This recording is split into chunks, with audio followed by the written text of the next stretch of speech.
ظہور قدسی۔ چمنستان دہر میں بارہا روح پرور بہاریں آ چکی ہیں۔ چرخ نادرائے کار نے کبھی کبھی بزم عالم اس سر و سامان سے سجائی کہ نگاہیں حیرہ ہو کر رہ گئیں۔ ولادت رسول صلی اللہ علیہ وسلم۔ لیکن آج کی تاریخ وہ تاریخ ہے جس کے انتظار میں پیر کوہن سال دہر نے کروڑوں برس صرف کر دیے۔ سیارگان فلک اسی دن کے شوق میں ازل سے چشم براہ تھے۔ چرخ کوہن مدت ہائے دراز سے اسی صبح جانواز کے لیے لیل و نہار کی کروٹیں بدل رہا تھا۔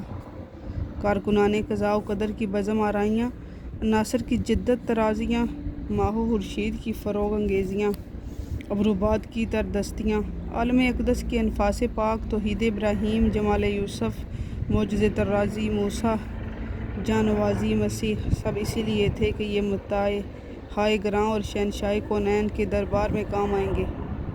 آج کی صبح وہی جانواز، وہی ساعت ہمایوں، وہی دور فرخ فال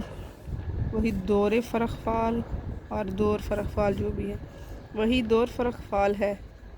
ارباب سیر اپنے محدود پیرایہ بیان میں لکھتے ہیں کہ آج کی رات ایوان کسریٰ کے 14 کنگرے گر گئے، آتش کدہ فارس بجھ گیا، دریائے ساوا خشک ہو گیا۔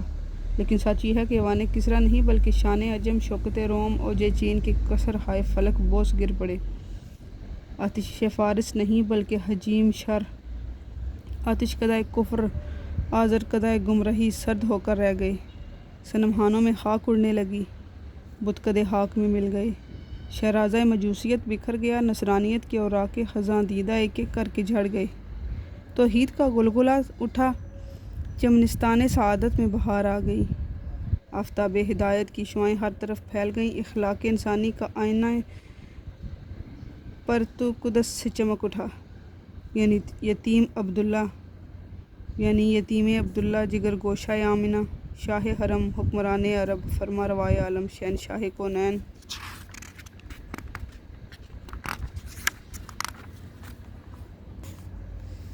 عالم اقدس سے عالم امکان میں تشریف فرمائے، عزت و جلال ہوا۔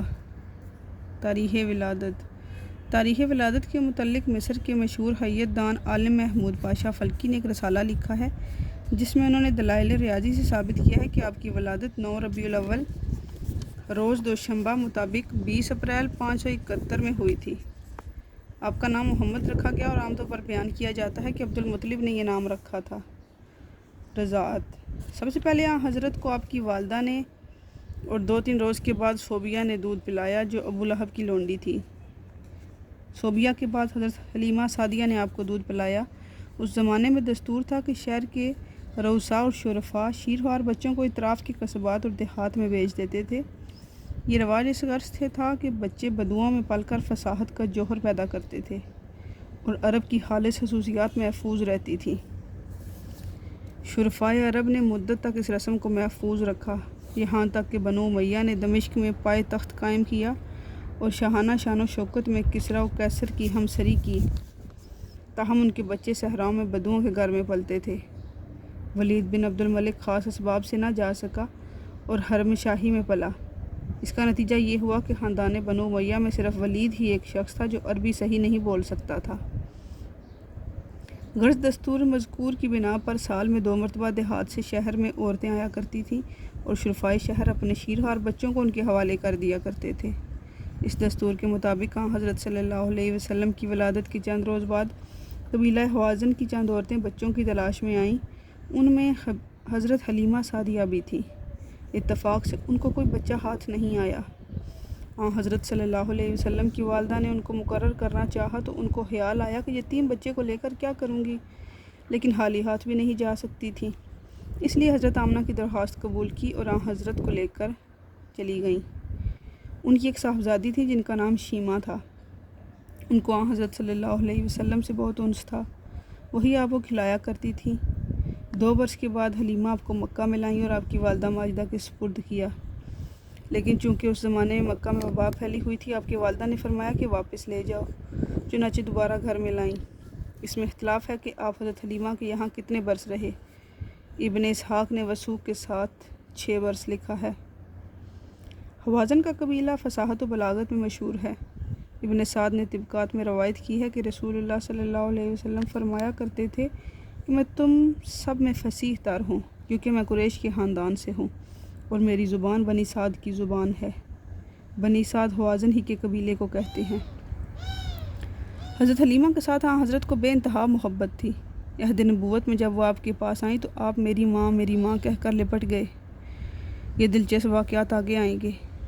ابن کثیر نے لکھا ہے کہ حضرت حلیمہ حضرت صلی اللہ علیہ وسلم کی نبوت سے پہلے وفات پا گئیں، لیکن یہ صحیح نہیں ہے۔ ابن ابی حسیمہ نے تاریخ میں، ابن جوزی نے ہدا میں، منذری نے مختصر سنن ابن داؤد میں، ابن حجر نے اصحابہ میں ان کے اسلام لانے کی تصریح کی ہے۔ حافظ مغلطائی نے ان کے اسلام پر ایک مستقل رسالہ لکھا ہے جس کا نام التحفۃ الجسیمہ فی اثبات اسلام حلیمہ ہے۔ حضرت حلیمہ کے شوہر حضرت کے رضاعی باپ کا نام حارث بن عبد العزیٰ تھا۔ وہ حضرت صلی اللہ علیہ وسلم کی بعثت کے بعد مکہ میں آئے اور اسلام لائے۔ حضرت کے پاس آئے اور کہا کہ یہ تم کیا کہتے ہو؟ آپ نے فرمایا ہاں، وہ دن آئے گا کہ میں آپ کو دکھا دوں گا کہ میں سچ کہتا تھا۔ حارث مسلمان ہو گئے۔ حضرت کے 4 رضاعی بھائی بہن تھے جن کے نام یہ ہیں: عبداللہ، انیسہ، حذیفہ اور خزافہ، جو شیمہ کے لقب سے مشہور تھی۔ ان میں سے عبداللہ اور شیمہ کا اسلام لانا ثابت ہے، باقیوں کا حال معلوم نہیں۔ حضرت کی عمر جب 6 برس کی ہوئی تو آپ کی والدہ آپ کو لے کر مدینہ گئیں، چونکہ حضرت صلی اللہ علیہ وسلم کے دادا کی ننہال خاندان نجار میں تھی، وہیں ٹھہری۔ اس سفر میں ایمن بھی ساتھ تھی، جو حضرت کی دایا تھی۔ مورخین نے لکھا ہے کہ آپ کی والدہ اس ننہالی رشتے کی وجہ سے مدینہ گئیں، لیکن یہ رشتہ دور کا رشتہ تھا۔ قیاس میں نہیں آتا کہ صرف اتنے سے تعلق سے اتنا بڑا سفر کیا جائے۔ میرے نزدیک بعض مورخین کا یہ بیان صحیح ہے کہ حضرت آمنہ اپنے شوہر کی قبر کی زیارت کے لیے گئی تھیں، جو مدینہ میں مدفون تھے۔ بہرحال 1 مہینہ تک مدینہ میں مقیم رہیں۔ واپس ہوتے ہوئے جب مقام ابوا میں پہنچی تو ان کا انتقال ہو گیا اور یہیں مدفون ہوئیں۔ ایمن حضرت صلی اللہ علیہ وسلم کو لے کر مکہ میں آئیں۔ رسول اللہ کو قیام مدینہ کی بہت سی باتیں یاد رہ گئی تھیں۔ جب آپ قیام مدینہ کے زمانہ میں ایک دفعہ بنو عدی کی منازل پر گزرے تو فرمایا کہ اسی مکان میں میری والدہ ٹھہری تھی، یہی وہ تالاب ہے جس میں نے تیرنا سیکھا تھا، اسی میدان میں انیسہ کے ساتھ کھیلا کرتا تھا۔ والدہ ماجدہ کے انتقال کے بعد حضرت عبدالمطلب نے حضرت صلی اللہ علیہ وسلم کو اپنے دامن تربیت میں لیا، ہمیشہ آپ کو اپنے ساتھ رکھتے تھے۔ عبدالمطلب نے 82 برس کی عمر میں وفات پائی اور حجون میں مدفون ہوئے۔ اس وقت حضرت کی عمر 8 برس کی تھی۔ عبدالمطلب کا جنازہ اٹھا تو حضرت صلی اللہ علیہ وسلم بھی ساتھ تھے اور فرط محبت سے روتے جاتے تھے۔ عبدالمطلب نے مرنے کے وقت اپنے بیٹے ابو طالب کو حضرت صلی اللہ علیہ وسلم کی تربیت سپرد کی۔ ابو طالب نے اس فرض کو جس خوبی سے ادا کیا اس کی تفصیل آگے آتی ہے۔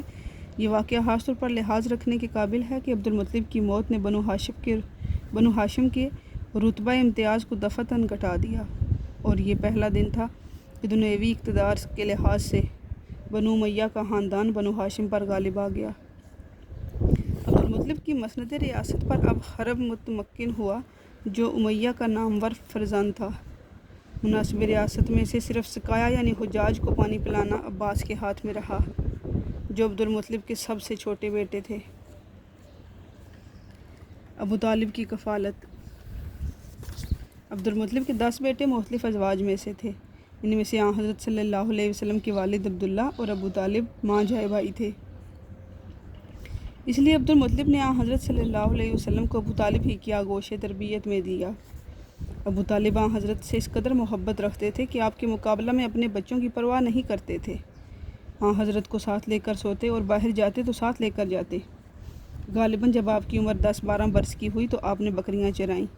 فرانس کے ایک نامور مورخ نے لکھا ہے کہ ابو طالب چونکہ محمد صلی اللہ علیہ وسلم کو ذلیل رکھتے تھے، اس لیے ان سے بکریاں چرانے کا کام لیتے تھے، لیکن یہ واقعہ یہ ہے کہ عرب میں بکریاں چرانا معیوب کام نہیں تھا۔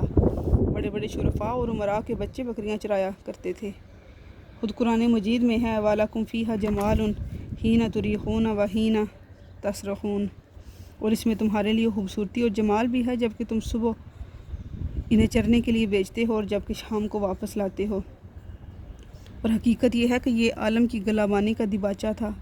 زمانہ رسالت میں آپ اس سادہ اور پرلطف مشغلے کا ذکر فرمایا کرتے تھے۔ ایک دفعہ آپ صحابہ کے ساتھ جنگل میں تشریف لے گئے۔ صحابہ جھڑ بیریاں توڑ توڑ کر